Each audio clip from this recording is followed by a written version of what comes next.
Welcome to the Ho-Ho Show. Rated the #1 most listened to podcast on Pluto. So join us now as we discuss news, politics, current events, and so much more. So clear the airwaves and strap in as we defend the Constitution because freedom matters.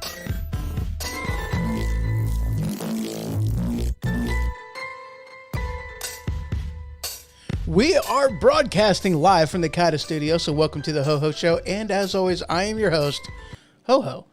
So how y'all doing? I hope you guys are doing good. I really do. So I just had to do a show today. Actually, I've been wanting to do one for like yesterday. Almost did it. Had something come up. Had a lot of stuff to do. And it was weird. But anyway, in fact, the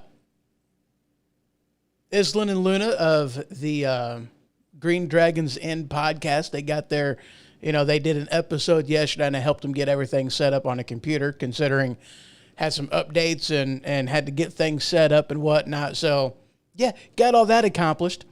But today, as in September 2nd, marks the 4 years that the Ho-Ho Show has been up and going. 4 years. Holy crap. Oh yeah. So, I just had to do one. Had to do a show. So, guys, we're going to go ahead and get going on some stuff because we've got some stuff we're going to be talking about. Now, by the way, this doesn't mean that we're not going to be doing a show on Saturday. I am still doing a normal scheduled show Saturday, 7 p.m. Central, but just had to do this one just to get some stuff out of the way because there has been all kinds of stuff going on that just needs to be talked about. But first, I want to start with this story right here. And guys, I tell you what, when I read this article from Insider, well, at least the headline, I'm thinking this thing is a bridezilla if I have ever heard. So let's go ahead and get into the displays. There we go. A Chicago couple posted a $240 invoice to their no-call, no-show guests who didn't attend their destination wedding. Now, guys, like I said, when I first read this headline, I'm like, this is ridiculous. This is a bridezilla if I have ever heard one. Holy crap. But I got into the article a little bit, and I was like, okay, well, it's a destination wedding. They're from Chicago. Where was the wedding? It was in Jamaica. I'm like, well, that seems like a nice place for a wedding. I bet that's kind of expensive. And apparently it kind of was. Now, one of my big questions on this, you're a bill for $240, $120 for the couple, the two people that was the no-call, no-show. But I guess there was at least two different contacts where, the bride or groom called this couple and confirmed that they were coming. Okay, RSVP, the whole 9 yards, and evidently the bride and groom paid for their seats at this Jamaican wedding. And I'm like, okay, well, did you charge anybody else to go? I mean, was it you're paying for your own seat? That's kind of weird. That's kind of odd, but whatever, to each their own, I guess. No, that doesn't seem like that was the case at all. All right, well, so what did happen? Don't know. I really don't know. The article's kind of vague. But, it's like, okay, I can only halfway understand this kind of thing if it's they took the seats from a couple people that would have been able to go if they weren't going. That's about the only thing. Other than that, it's like, okay, you've already paid for so many people. All right. Maybe you could have saved a little bit of money. But whenever it comes to the food aspect of it, it's like, okay, who cares? So you got a little bit more leftover food. Whatever. It's like, what's the big deal? I mean, that's more or less what my thing was. Like, what's the big deal on this? And like I said, bridezilla, absolutely. And yes, I've been married. It's been a while. But yeah, I was married. This seems like a bridezilla. This definitely seems like a bridezilla. All right, guys. So, like I said, we got a few things to talk about. We're going to be talking about the dogs over there in Afghanistan. We're going to be talking about some of the other stuff that's going on. Of course, we got a little bit of Pfizer, a little bit of Biden stuff to talk about. And I think next we're going to start off with going to, oh yeah, that's interesting. That's interesting. The Taliban social media dilemma. So let's go ahead and get into that one.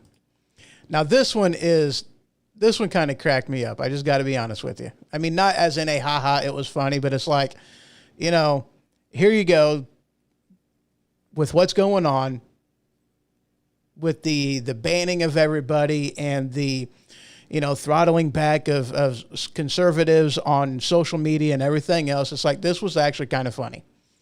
Okay. This was actually kind of funny. So this headline from CNN Business. Now, yes, I know it's CNN. Y'all know how I feel about CNN, but sometimes they actually do put a worthwhile article up. And that's why I had to go ahead and include this one in here. So this is from, I'm not even going to try to say his name. There ain't no way I'm going to be able to do it right. But the headline is the Taliban social media dilemma. Now, guys, I had to, again, this was one of them I had to chuckle. But here in the headline, and in the article, actually, I got to find it. Okay. The Taliban spokesperson was like, this question, because he was talking about freedom of speech. Okay, is what they were talking about. Freedom of speech is what he was asked about, and then his response was telling. He says, this question should be asked to those people who are claiming to be promoters of freedom of speech, who do not allow publication of all information.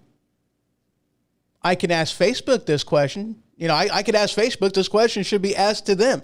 It's like, that's hilarious. And I don't know exactly what this thing was pertaining to. It doesn't really say. I mean, this is like the second paragraph in it, and there's not a lot of context as, with what they were actually talking about with freedom of speech.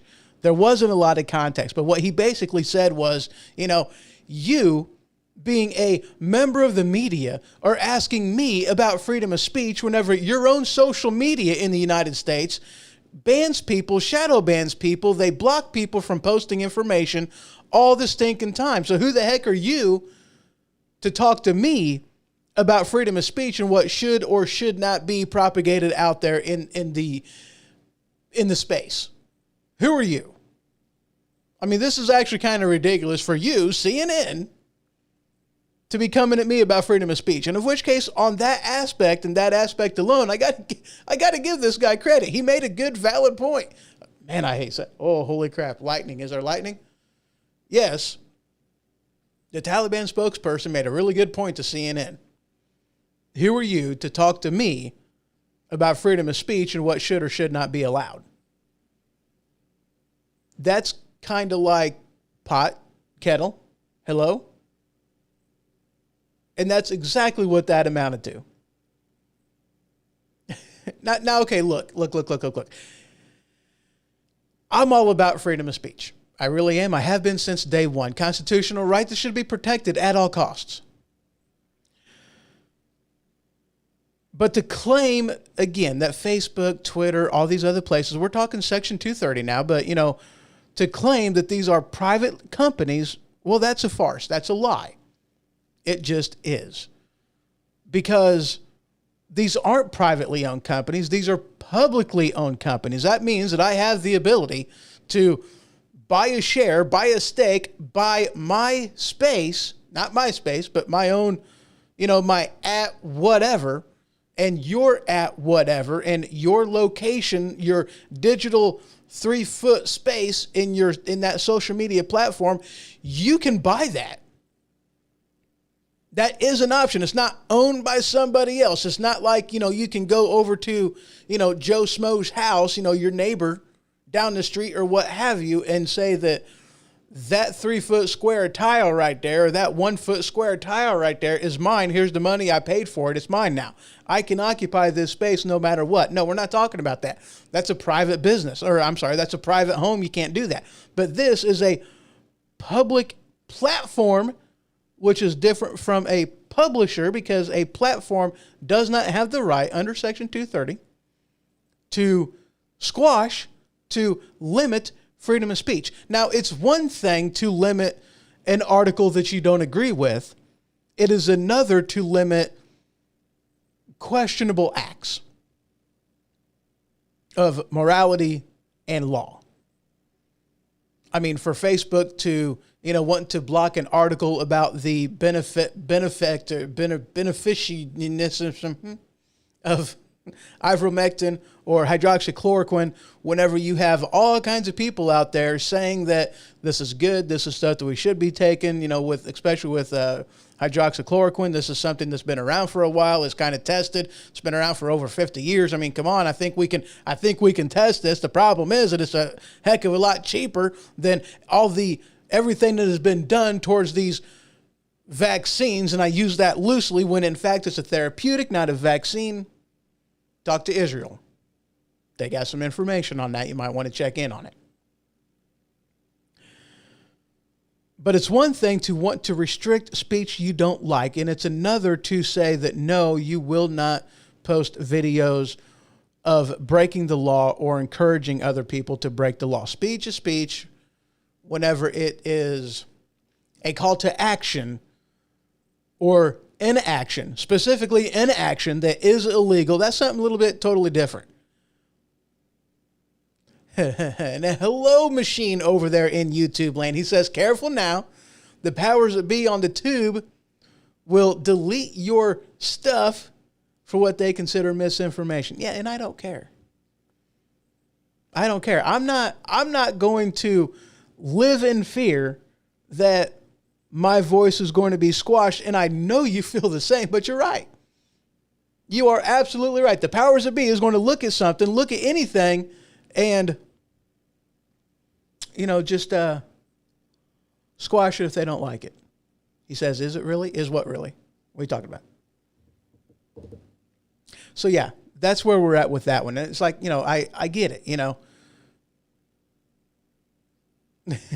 Yes, I know what you said. I'm not using the word. Okay, fine. Shit. He said shit. Now we're explicit. So, yes.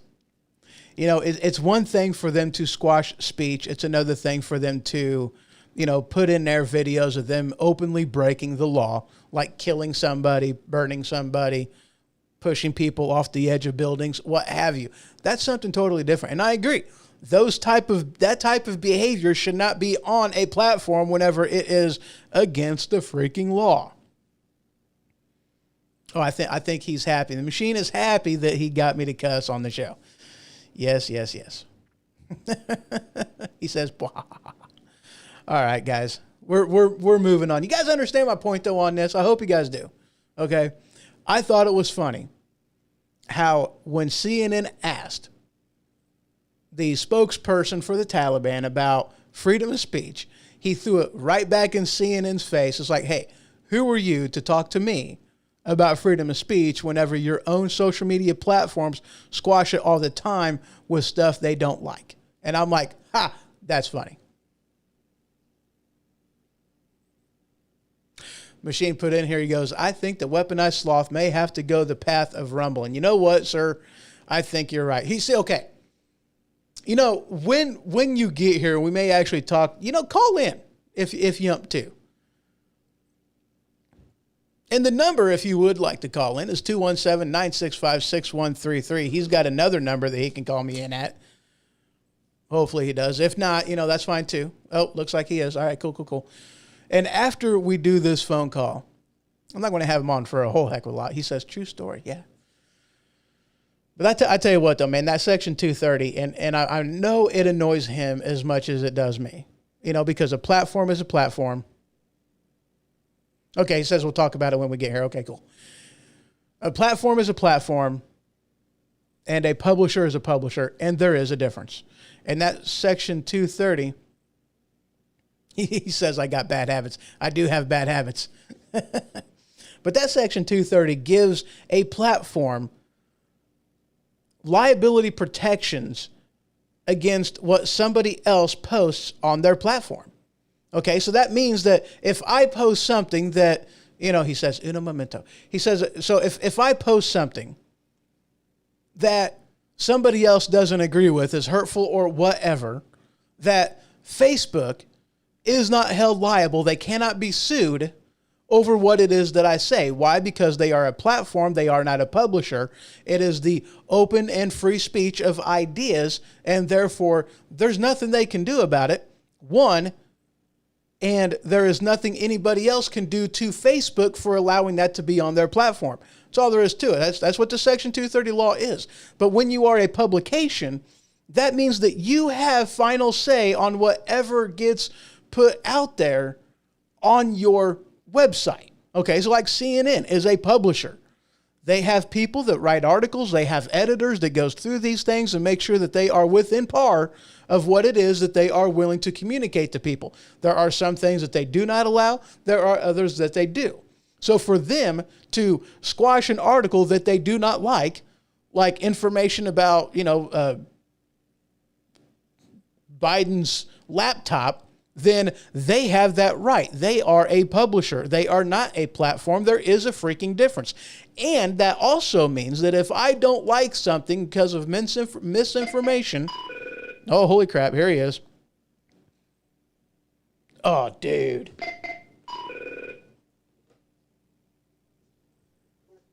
You are on the air, but hold on a second. There is something I forgot to do. But you're not technically on the air yet. You're on speaker. You're on speakerphone. Well, you done fucked up. I did too. There you go again. All right, hold on a second. There we go. All right, not you. Okay, there you go. Now you're on. Dadgummit, I had it on mute. Okay, now you're on. I promise. No. Well, first time listener, multiple time caller here. No, first time listener. Okay, all right. So welcome to the show. How you doing?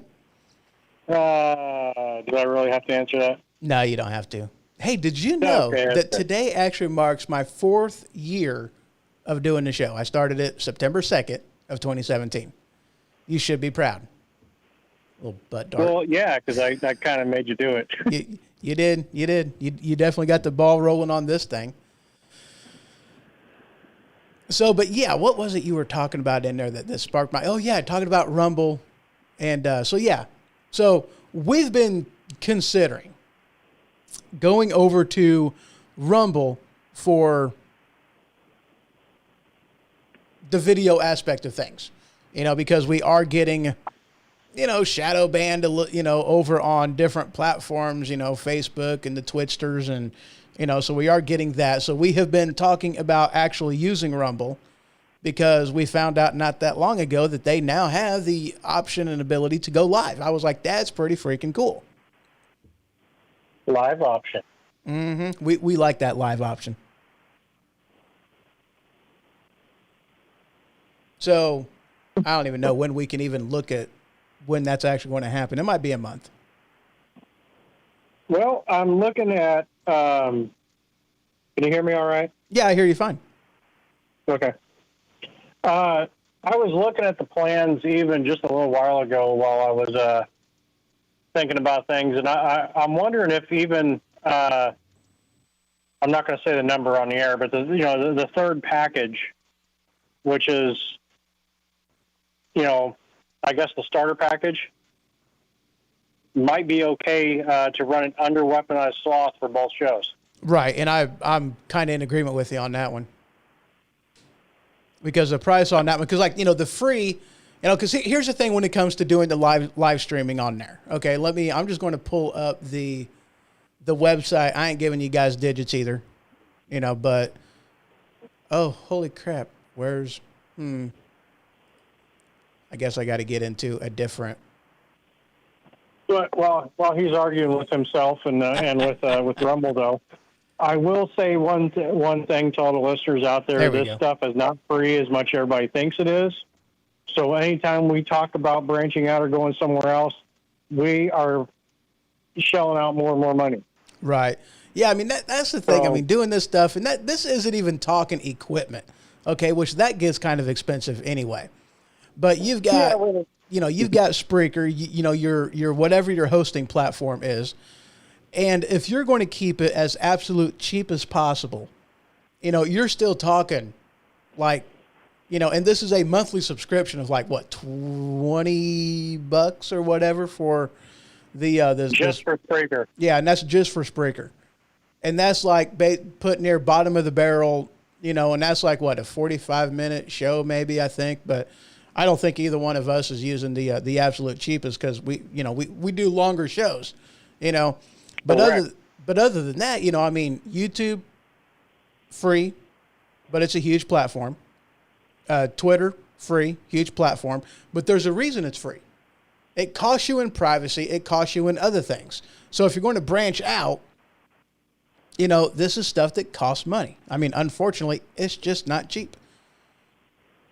Unfortunately, but yeah, their third package, because like their free doesn't allow you to do anything but view, and that's it. The basic package. You get to watch us if we're on there. Yeah, the basic package is more or less you can put videos on there after the fact, but no live streaming, and it's ad-free viewing. The third stage gives you ad-free viewing, more space and bandwidth, more storage and bandwidth, and it offers the live streaming. And that's whenever the live streaming actually comes into play, is on that third out of 6. I will give you this one, though. I got to throw a price in here, at least one. The large business package, which is the 6th one, that's the last stage. That sucker costs $1,000 a month. $1,000. That's holy crap. So now let's throw some basic numbers out there for the listeners. Okay, let's say cheapest thing, Spreaker, cheapest is $20. We throw the $20 one on there. Then we have Restream, which is another 20 to 25, isn't it? Yeah. Considering I'm using, yeah. Yeah, if you want to pay for YouTube, if you want to pay for because you can get better options, but yes, right now the tube can suck on something that's on my lower extremity. Hey, I'm trying to keep it clean. It's your show, right? Appreciate it. But there's other little costs that are incurred with this, and if we decide to go with Rumble. So we'll have a Rumble fee, then we'll have another Restream fee. Yep. 2 more fees added onto it. Yeah, we're looking at over $100 a month just to keep them online. This is not advertising. This is not pushing the shows or anything else like that, or anything of the above. It's just to get us online. Yep. This stuff definitely does get a little expensive. And this is where the listeners come in. We do offer both shows and Weaponized Sloth as a whole offer sponsorship packages. We offer sponsorships. If you will just want to, we're a nonprofit, so if you want to donate to help us, that's more than wonderful. But we do have sponsorship packages. We can't do this on our own. It is way too expensive. If you like what you hear, help a brother out. Yes, absolutely. And one of them things, too, that helps out a lot, too, is, share the shows, tell your friends about the shows. That does also help as well, because that, bumps us up in the, the algorithms that these different, podcast companies has. Because, I'm, virtually everywhere. Just recently, actually, I got onto Amazon Music podcast, which doesn't have a huge audience, but it is something that they are growing.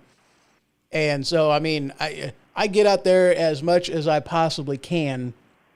And we are personally, I think we are all, what other places are we on right now? I lose track because I push them out so much. Right. iHeartRadio. Yep. And Spotify. Well, let's see. I know I am on Apple Podcasts, Spotify, iHeartRadio, Google Podcasts, CastBox, Deezer, Podcast Addict, Podchaser. I don't even know what that is. EO7? I don't know. That's actually one of my most listened to platforms on from the podcast aspect of it now, and of course Spreaker and Amazon Music. Ours used to be Mixer until Mixer took a dump. Yeah, Mixer took a dump, and and this is actually kind of funny because, like, technically speaking, what's that platform? Periscope. Yes, Periscope. Periscope is done and over with, but considering they still don't have, Twitch TV up and going, they still allow people whom are content creators to still go onto it. So I mean, they do allow content creators to still, stream You mean to Twitter? it. Huh? You mean Twitter, not Twitch? Yeah, that one too. Yeah, and still Twitter TV becomes a thing. They're still allowing those who are on Periscope to stream from it, but they are not allowing new people to go onto it at all. Yep. But yeah. But you can check us out. You can check us out on Twitter as well, because Periscope still goes to Twitter, and we still have Twitter accounts up until they ban us. Yep. Which, as of today, after what I said, I'm surprised. Oh yeah. Yes, sir. I'll give you a short synopsis. We're going to be talking about it on my show as well, which is tonight at 7. Ha! Selfless plug. Ain't nothing wrong with that. Go ahead. But there was a protest in Texas about the pro-life bill. Right. And I said, what a coincidence. The same people who are wanting you to be held down, drugged to a hospital and stabbed with a needle are the same ones that are out there screaming, my body, my choice. Oh yeah. The double standard is absolutely amazing, and I've never understood the framework of, hey, if the vaccine works, then why does me being vaccinated do anything to make you less healthy? It's like, it shouldn't. It doesn't. If the vaccine is a vaccine and does what a vaccine is supposed to do, then you have no risk of being around me that doesn't want a vaccine. Now remember what I said though. Watch. You're gonna get gigged, and you're gonna get this particular, not the whole show, but this show deleted because you mentioned the vaccine and you're going against the World Health Organization. Yeah, the World Health Organization changes its mind, more than I change my underbritches. Our CDC don't even follow the World Health Organization, but apparently the powers that be at the tube believe that everybody should, so therefore they're pushing the propaganda. Your own. Yep, they are pushing the propaganda. But I'm going to go back to what I was saying here with the whole thing. I said that this person comes back and says, please keep telling the class how you think not getting inoculated against a contagious disease is the same thing as being forced to give birth regardless of risk to the mother, or whether the cause was incest or rape, but, a man thinking he knows what he knows. Like, okay, well, that's not a problem. I will respond to this. According to... Okay, go ahead. Finish. Well, let me give you the responses first. I said, well, that's not what the bill says at all. It would help your cause if you bothered to read. Medically necessary is fine. Using it as a one-stop shop for your poor choices isn't. In the vast array of contraception, there's no reason to murder a child simply because you got stung by a dick. That was my response. That was my first response, and they fired back and said, oh, yeah, well, here we go with the man stuff again.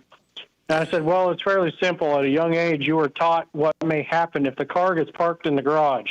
The possibility of human being produced exists when the fuel is added to the engine. Also, slightly embarrassing that one has to explain the birds and the bees to a full-grown adult. Right. But that's one of them. I never got another response. But that's one of them things, though. It's like, okay, look, Roe versus Wade, and this is one I did not intend on going down this road, but whatever, we're here, let's do it. Roe versus Wade was done at a time when we knew next to nothing about human development inside the womb.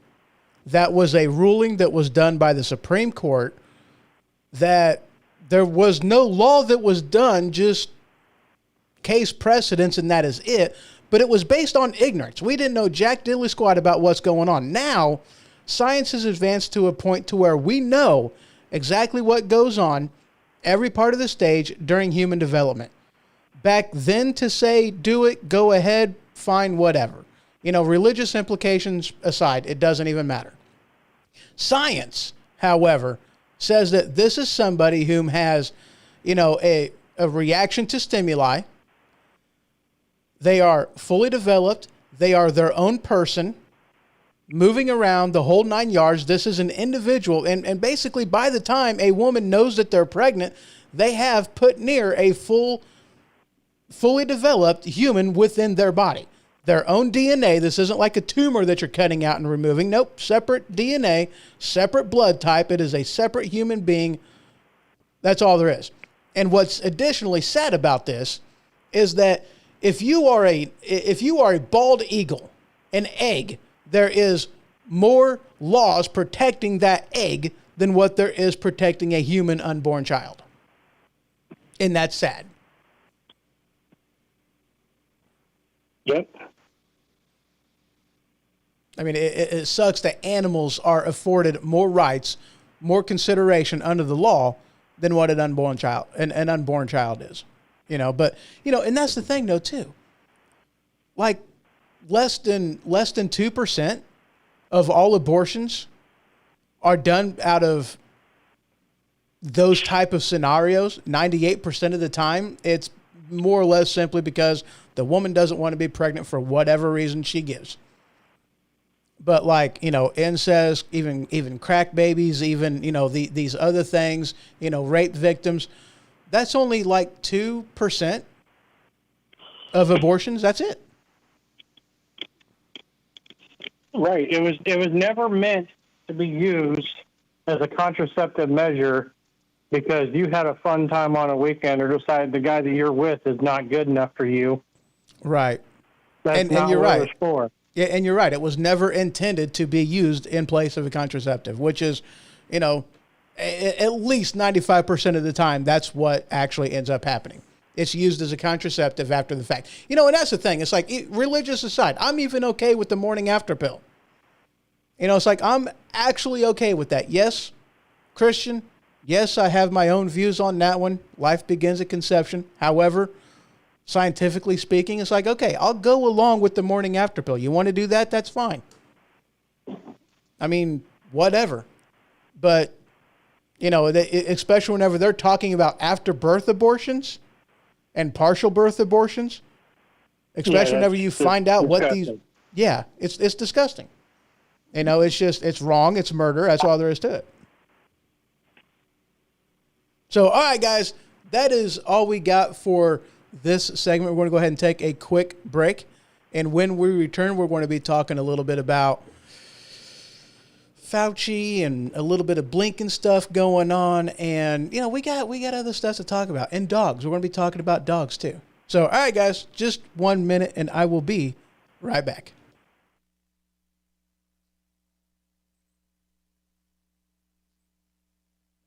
Well, crap, I forgot to do music. I hate it when I do that. Yeah, it happens. Here we go. All right, be right back.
Do you love your occasional Mexican dish or your musical fruit? Are you tired of walking by family members and crop dusting them?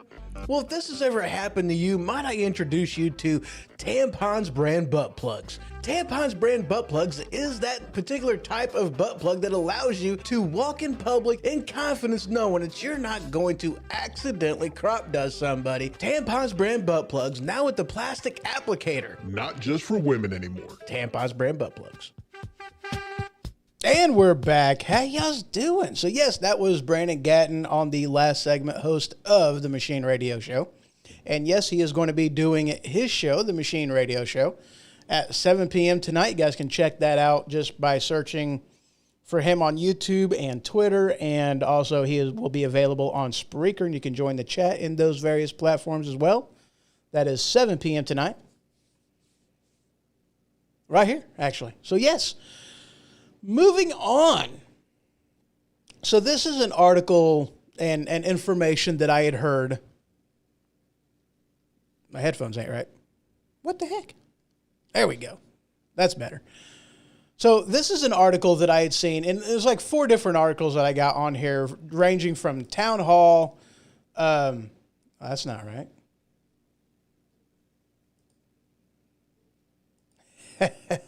Oh, I clicked the wrong one. That's why. Maybe I only have 3. Nope, I do have 4. There it is. Okay, there's the 4th one.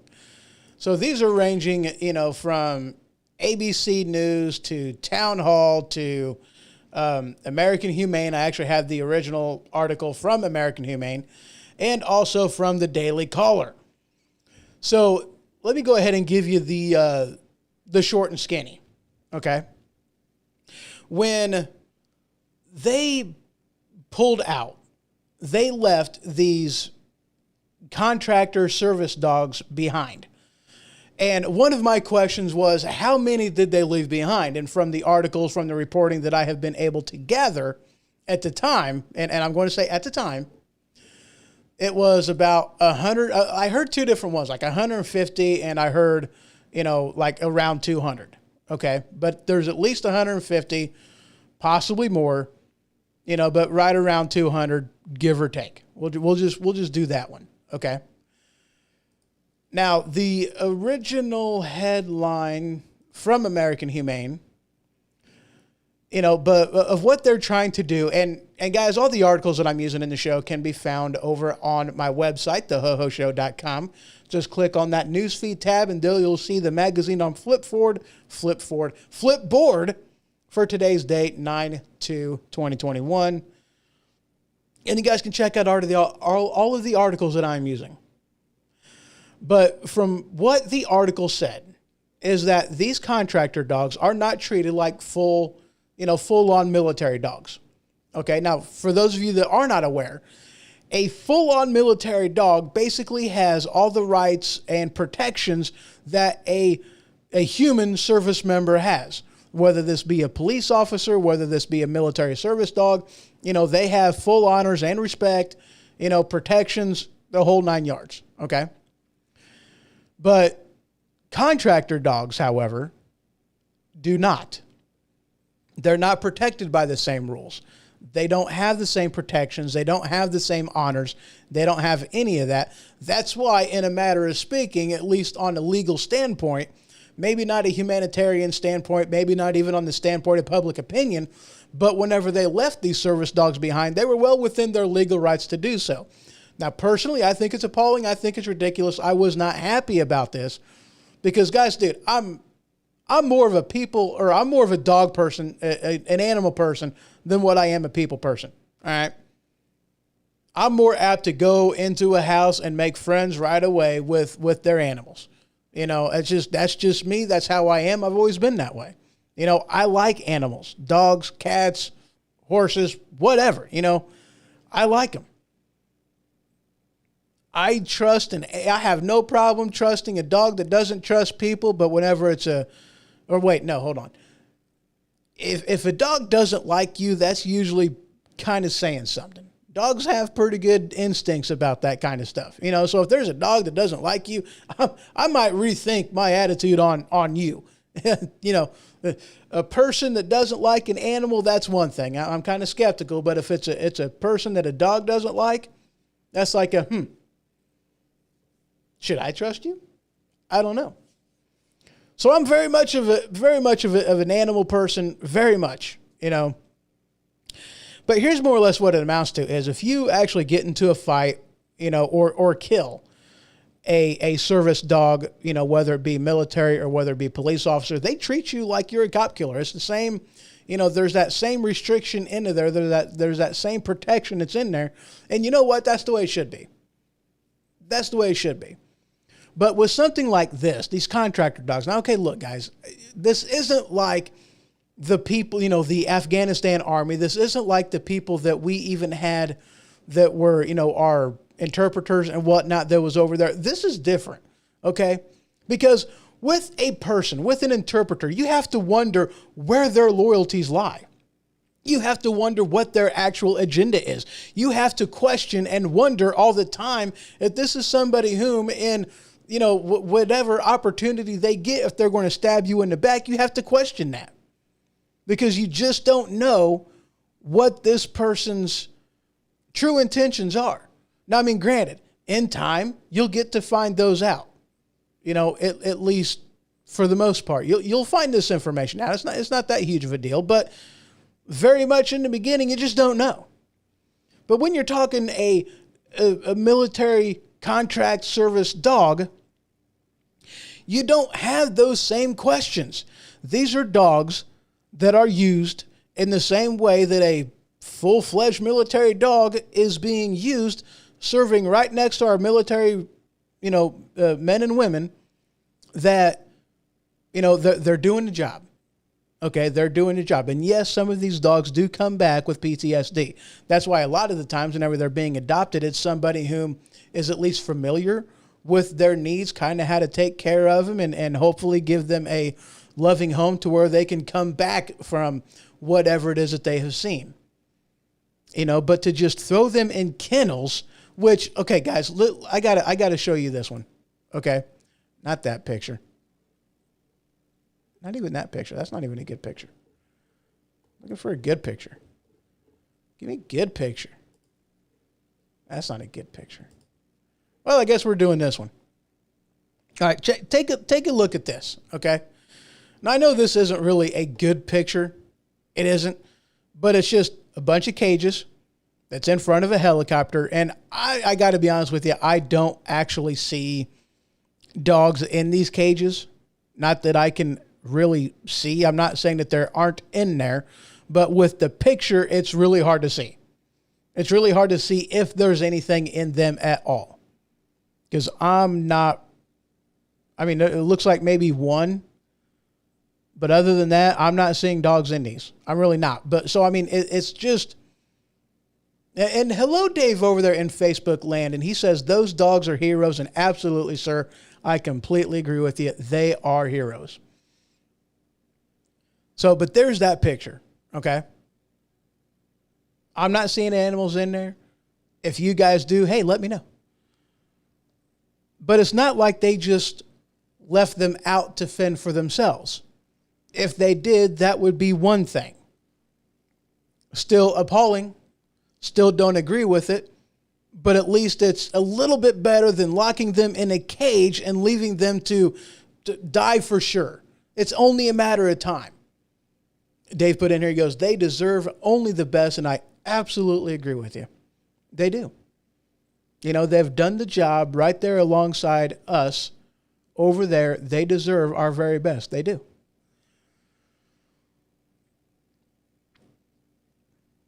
Now, I know in some places, yes, they were, out and about. They weren't locked away in cages. But this one makes it look like, with this picture at least, it makes them look like they were locked in cages. Because that's what the article originally said from the American Humane Center. Is that they left them at the, at the, what was that place? I don't know. They left them at the base, I believe. Left them in cages. Not even leaving them out to where they can at least, maybe catch something and eat. Nope, they locked them in a cage. I don't know if they locked them in with water or food. Not like that really matters because, what little amount of food and water that you're going to be able to cram into that cage along with the dog is only going to last so long. So I don't even care. They locked them in cages. That's horse crap. And again, normally we don't treat people this badly. It's like, what the heck? Normally we don't treat people this badly. Now, I do have some good news on this front. Okay? I do have some good news on here.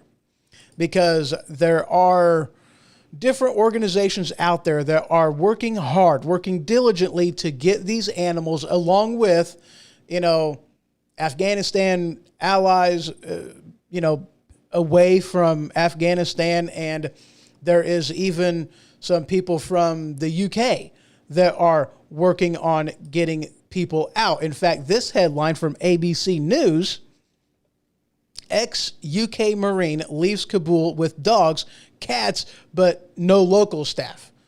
And he said that at least from the article, it says that they left with almost 200 rescued dogs and cats and flown into safety. And I thought that was absolutely amazing.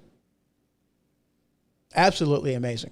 But what's sad is, okay, and this is kind of true with most of the stories that I have been hearing on this, okay, is that it is people that have gotten together. It is former military service people that have gotten together, not just from the U.S., but from, the U.K. as well, that have gotten together on their own with the help of various organizations. And I know Glenn Beck has been a part of this as well. I don't remember his organization, but this is one of the things I'm hearing is that he has, he's been doing a lot over there.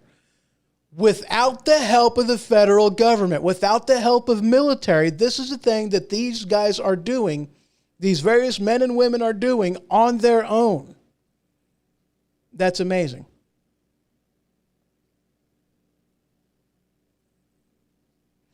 Dave put in here, he goes, he's another hero. As long as there is a Joe Biden, we're going to need heroes. And yeah, definitely need heroes out there. We definitely need heroes.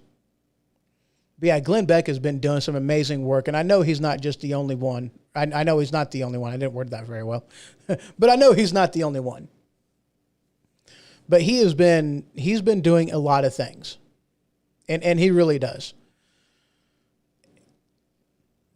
And one of the things that I'm hearing over there now, okay, look, this is another one. We're kind of moving on from the animals. That's appalling enough.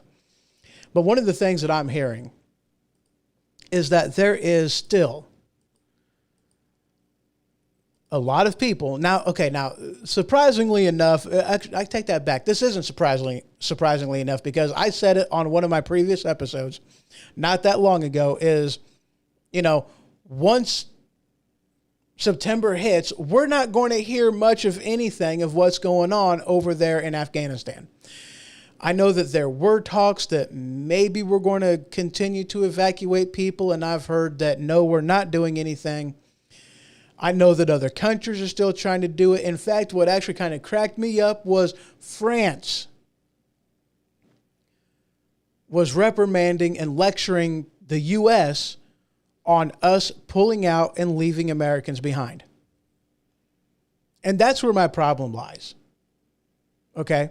The U.S. military pulling out, abandoning the Air Force base that it's like, okay, look, it is secured.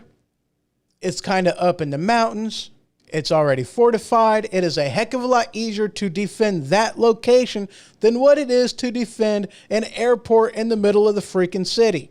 But that's apparently what they decided to do.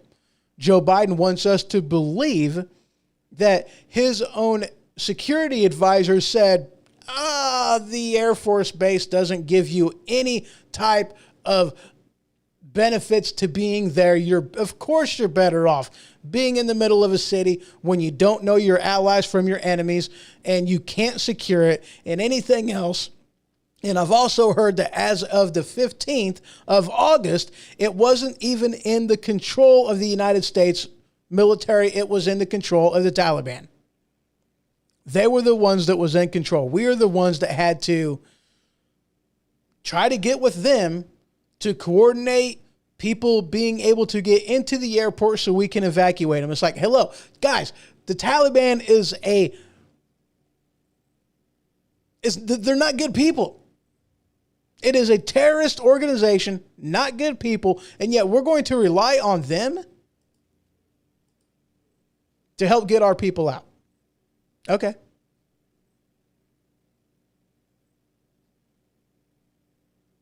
Dave put in there, he goes, I'm surprised that we didn't experience a military coup. Yeah. You know, and that's the thing. I know that the military over there are not happy on how we pulled out, leaving Americans behind. Leaving behind those people that have worked alongside our military that have proven themselves in combat, you know, in hairy situations. I am surprised that the military, that the boots on the ground didn't do more to ensure to get them guys out of here. I understand, you know, as in, what movie is that? A Few Good Men. You know, you follow orders or people die. I get that. Not on a practical sense, but on an academic level, I get that. But also, if it's an order that you don't believe to be constitutional, not right, then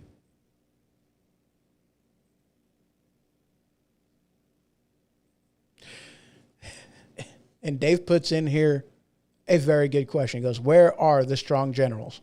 The men. People like Patton. And absolutely, and I completely agree with it. But here's the problem, though. Okay, here's the problem. Since since Vietnam, okay, more or less since Vietnam, there might have even been something that before that, but definitely and specifically Vietnam. The generals learned that readiness, that doing the right military thing, they learned through that war is no longer about winning or losing. We no longer have the leaders in there that are like, you know, speak softly and carry a big stick. We no longer have people in the upper echelon as president that says, you go big, you get it done quick, you get it done decisively to where there is no argument who the winner is, and then you pack your stuff and you go home. You don't leave it behind for the enemies to use against you or your allies. You pack your stuff and you go home. There was a time that we knew this. You don't do long wars, you do short ones. You take everything you got, you bring it to bear on your enemy, you win it decisively. No argument. Undisputed champions, that's how we do it. What is it best, to win a fight in 13 rounds or win a fight in 1? Ask any boxers to win a fight in 1. But they learned after Vietnam that it's all about politicizing. And once that message was made clear to the generals, to the career people in the military, once that was made clear that it's not about what's right, what's wrong, it's not about the military way, it's about politics, when that became the big thing and not winning a fight, that's when everything started to change. And that took place right around the Vietnam era. If there's another thing, you know, there's another name I'm thinking of a place that we went. I'm not remembering what it is right now. I think it starts with an S. Saigon, maybe. You know, but my timelines are not clear in my head as far as which one came first, the chicken or the egg. I don't remember. But if you guys do, you know, let me know in the comments. That would be appreciated. But once war became politicized, there was no more winning a war. How can you? When it's all about politics. It's all about party politics. It's all about this, that, and the other. It's all about having wokeness in the military, not about being proficient at doing your job. That's just ridiculous. But at the same time, though, it's like, yes, I know that most of the military men and women that are over there do not agree with what's going on. I've heard reports of some of them speaking out. Now, granted, they got to watch what they say. They got to be careful about their P's and Q's. They can't necessarily be out there in public going against what it is they're supposed to be going against. They have rules that they got to abide by. But I know that they're not happy about this. And it's sad that you have private organizations, private people that are banding together in support of rescuing American citizens. Last time I knew, there was still around 15,000 Americans, U.S. citizens that are still over in Afghanistan. And one of the things that Glenn Beck is doing is he's trying to get them and bring them home as well. He's trying to do that, trying to get both dogs, trying to get, all of them here safely.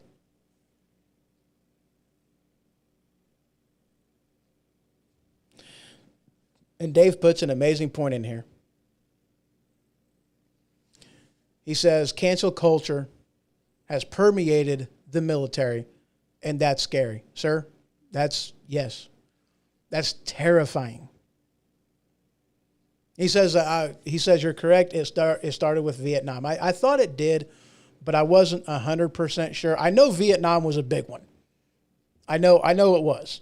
That was, if I'm not mistaken, that was the first time that a war was completely politicized. And ever since then, when a war has been politicized over a military type of an action or a standpoint, we've lost it. We've lost it.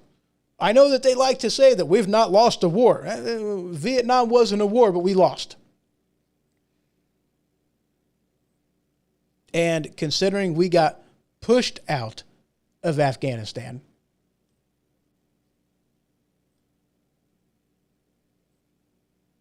whenever the coup happened from the Taliban, completely disrupting, that's a coup right there. That is a hostile takeover of a government. What happened in Afghanistan? What happened in January 6th? No. That wasn't a military coup. That wasn't an insurrection. What happened in Afghanistan, take note, ladies and gentlemen. That's what a military coup looks like. That's what an insurrection looks like. That right there. The government was dissolved. It is now being run by a terrorist organization. That's all there is to it. And we're supposed to negotiate with these people? Yeah. Moving on, because now that I've already kind of started on this line, we're not going to that right now. So one big thing that the military, that the intelligence community has been getting kind of blamed for, yelled at for, getting reprimanded for, is about this. Now, this headline came from the Daily Caller. Okay. Blinken claims U.S. never gave Taliban lists of names and then details names. Yeah, hold on. Okay, let me do a better job on this one. I did a horrible job trying to read that article. Holy crap. Blinken claims that U.S. never gave Taliban lists of names, then details the names that the U.S. gave the Taliban. Now, this article, if I didn't say, came from the Daily Caller. Now, I did listen to this, and this was actually kind of hilarious. He says, no. We didn't give the names to the Taliban of, Americans. We didn't do that. But then he, within the same sentence, within the same paragraph, he says that, yes, we did give a manifest to the Taliban of people that were on buses so that this way they knew that this is a bus that we want to come across, allow them to come in. No, we didn't give the name of U.S. citizens that are still over in Afghanistan. However, we did give them a manifest of people that were on various buses that we said, bring them in. So which one is it? Did you give him names? Did you not give him names? It looks like this is pretty clear that you're saying that, yes, We gave them names. Maybe they didn't give just every name that they knew. Maybe not. But even still, they gave him something. They gave him something. Now, I don't know when this is going to bite us in the ass. I have no idea. And like I was beginning to say earlier, that I really haven't seen a whole heck of a lot recently. You know, I mean, granted, I did go through some news and look yesterday. Not a whole heck of a lot today on looking at news, but that's still one of them aspects of I listen, I do pay attention. I'm not dug in, I've not dug in deep on anything. But it doesn't appear to me that now that September 1st is here, now that the evacuation is supposed to be complete, done, and over with, now that that happened, that I'm not hearing any reports on the military's involvement in what's going on in Afghanistan. I haven't heard. I am hearing accounts of people that are operating outside of the military, but not of what's going on from the military at all. I don't know if we have completely pulled out. I have heard that we have. I have heard as of sometime last week that we did, but nothing confirmed, nothing completely verified, And then this article from The Atlantic.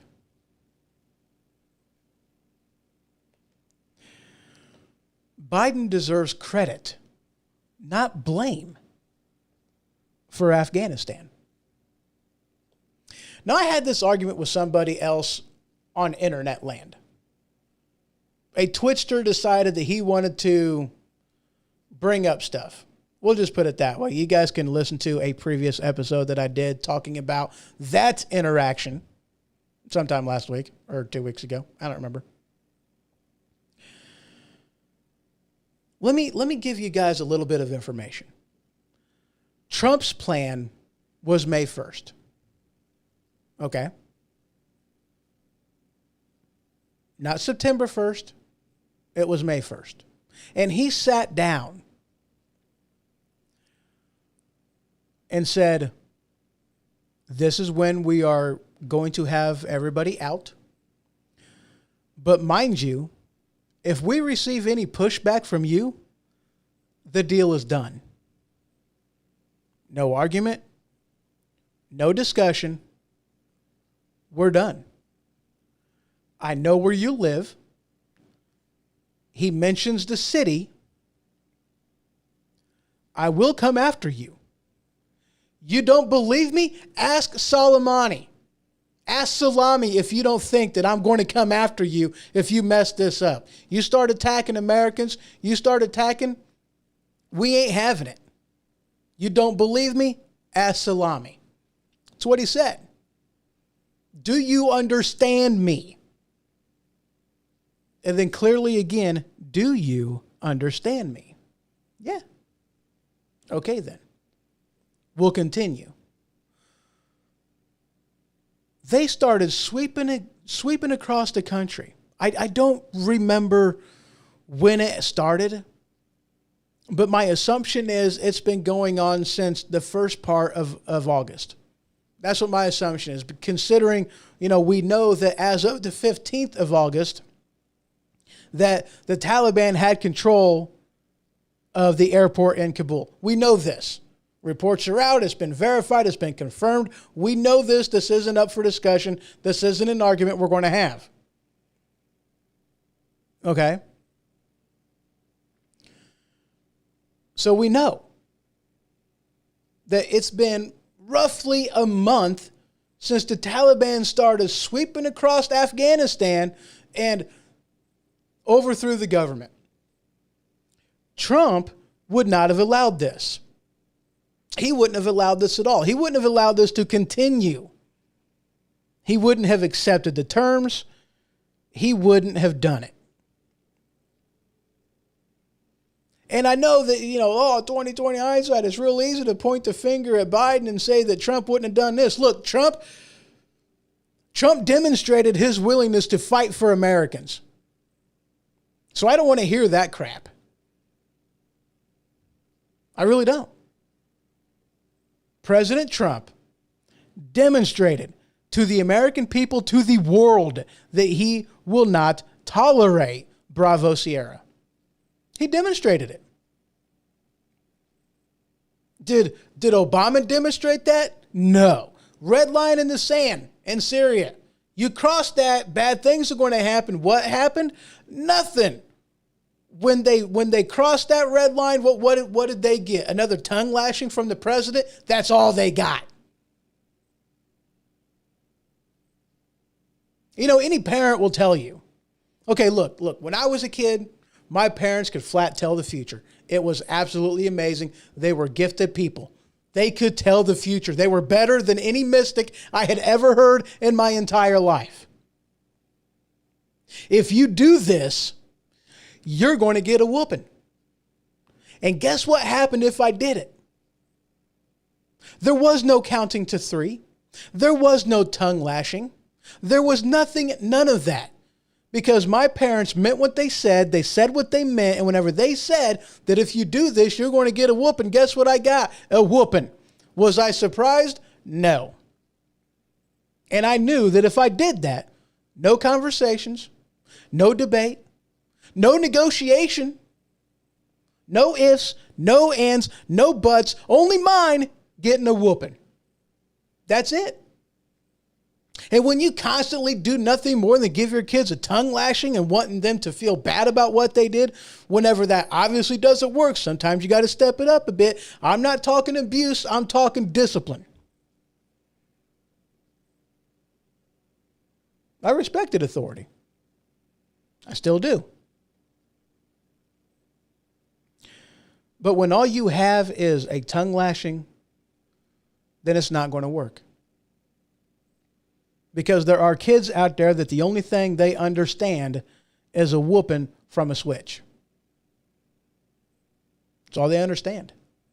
And the Taliban is no different. That's all they respect. That is all they are going to listen to. That's the only thing they are going to react to. That's the only thing that is going to keep them at bay. You do this, I'm going to whoop you. I don't want to do this, but I'm going to. Did the Taliban respect Trump? Yeah. Did they fear him? Oh, I'm sure. Why? Because he knows. They know. The Taliban knows that Trump wasn't just giving him a tongue lashing. Trump was going to follow through because Trump could tell the future. Biden? You actually trust this guy to do something? I don't. I don't trust him now any more than what I was whenever he was VP under Barack Hussein Obama. It's that simple.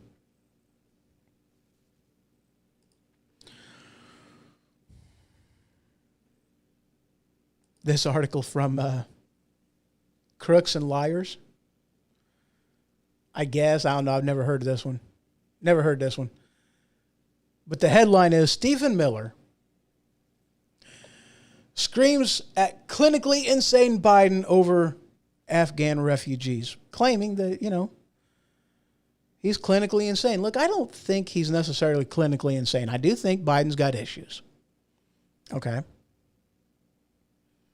I think Biden's got issues. I don't think Biden has any business being the president of the United States of America. Okay. And I do believe he needs to be removed from office. I mean, he needs to be impeached because he's not mentally there. He's not capable to do the job. He's just not. Okay. Now look, do I want to see Kamala Harris as president? No, I absolutely do not.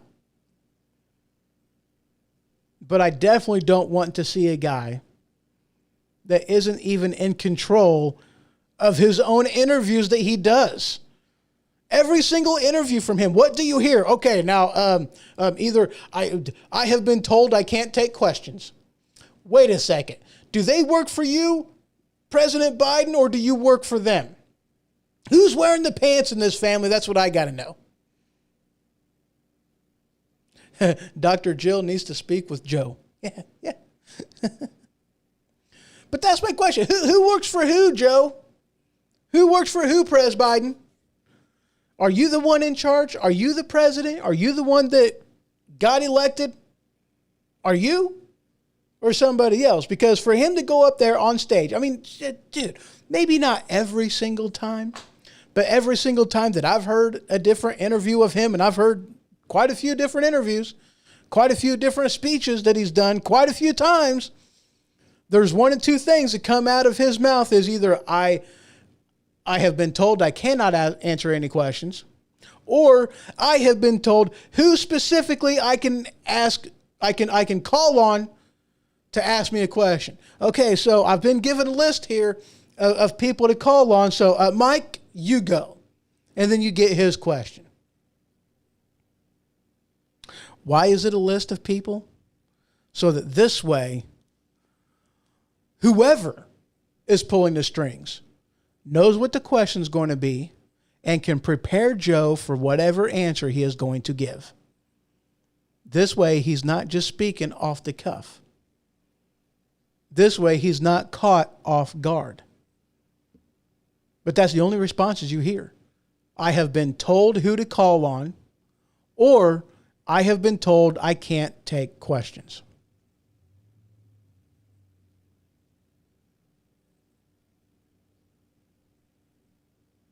Yeah, Dave, I absolutely have. And not only, you're absolutely right. Here's what he put in the comments. He says, by the way, have you noticed that this Afghanistan thing has totally distracted us from the southern border? You're right. It absolutely has.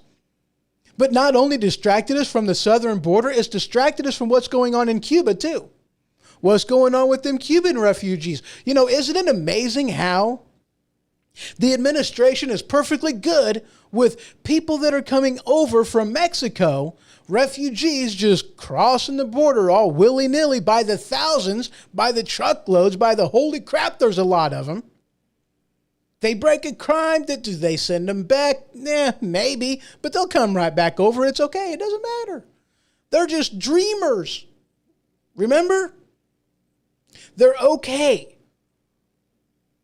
with, by the thousands, people coming across that southern border. But whenever it is a Cuban that has been squashed by the hands of communism, that wants to come here, that isn't going to put up with the Bravo Sierra going on in Washington right now, that sees what's going on here and knows that this is the path to communism, they're going to speak up. They're going to let their voices be heard because as an American, they're free to do that. Do they want these people here? No. Are they going to allow these people here? No. They said, turn around and go back to Cuba where you came from. Not, hey, we're going to push you on a plane and fly you over there. No. It's, you are not welcome here because you are probably going to end up being a Republican. We don't want you. They're going to welcome everybody coming up from the southern border that can get here because they know or they believe that these are going to be people that they can just push into becoming a Democrat that is going to do whatever the Democrats want them to do, vote however the Democrats vote, is going to believe and feel and think exactly how the Democrats tell them to believe, feel, and think. But whenever it comes to a Cuban squashed underneath the hand of communism, we don't want that here because these people are going to be Republican. Do they care about illegal immigration, or do they just care about Republican voters coming illegally? Which do they care about? Now look.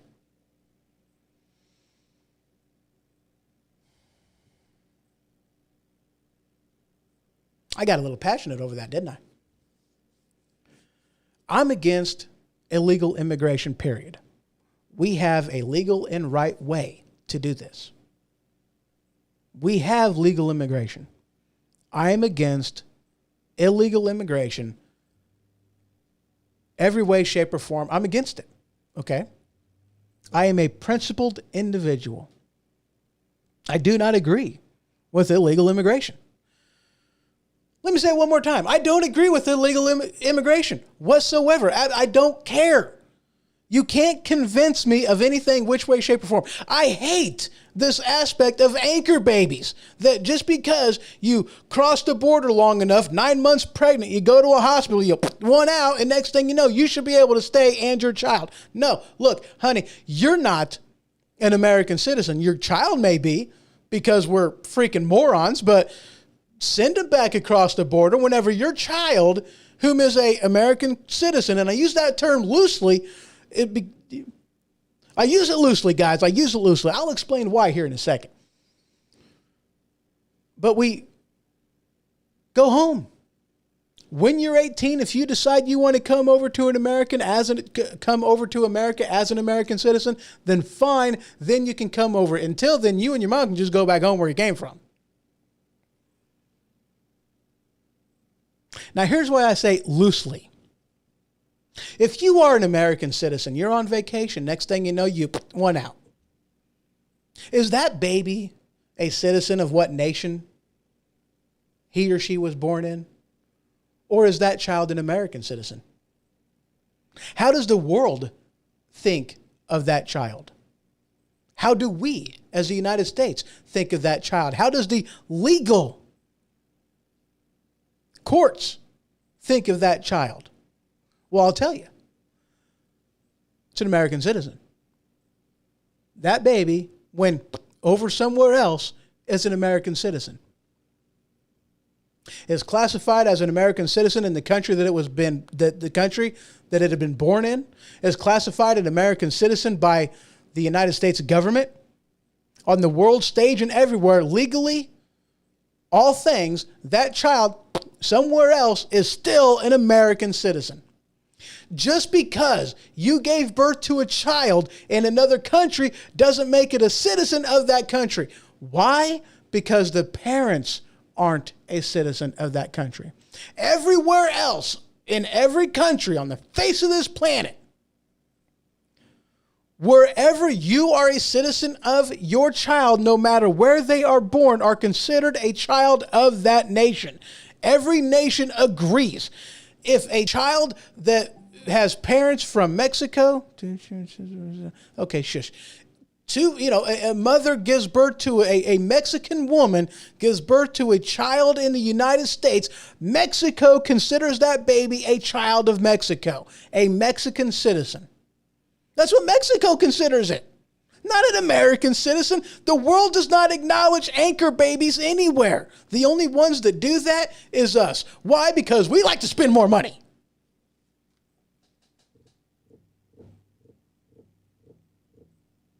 We like to give money away.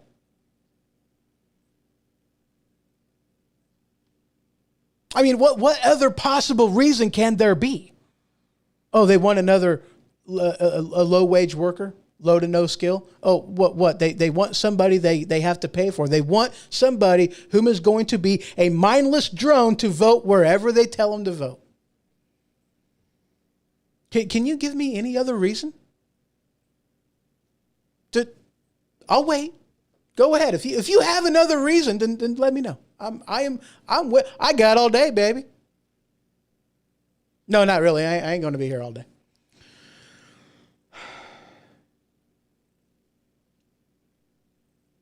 It amazes me how one-sided all this crap is. And it's always to screw the American taxpayer.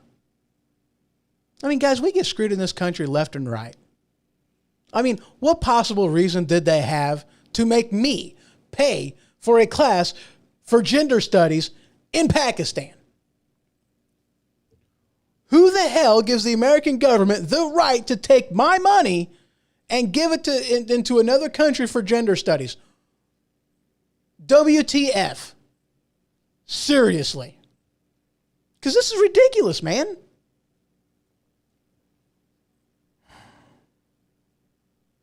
All right, guys, you know what? There's still a few more articles to get to, but, it's an hour and 20 minutes. There's still a few articles in there, guys, and I tell you what I haven't gotten to today, then we'll talk about come Saturday's show, because there's still a few more articles And, you know, I might end up just using this magazine and Flipboard also for, or maybe, you know, for Saturday's show. No, never mind. I'll take the articles out of here that I haven't used if it's something I plan on getting to later. But anyway, guys, that's all we got for today. I thank you all for being here, for participating in the show. 4-year anniversary for the Ho Ho Show. I am very excited about that. July 2nd. September 2nd of 2017 was the birth of the program. So, guys, y'all have yourself a great one. I do appreciate you coming out. Dave, thank you. He says, great show. I appreciate that. So thank you all. You have yourself a wonderful day. Good night. Sleep tight. And if the bed bugs bite, well, by golly, bite them back. This has been The Ho Ho Show. For more information, you can head to thehohoshow.com. And for the merchandise store, you can head on over to stinkpickle.com. That is stinkpickle.com. Until next time.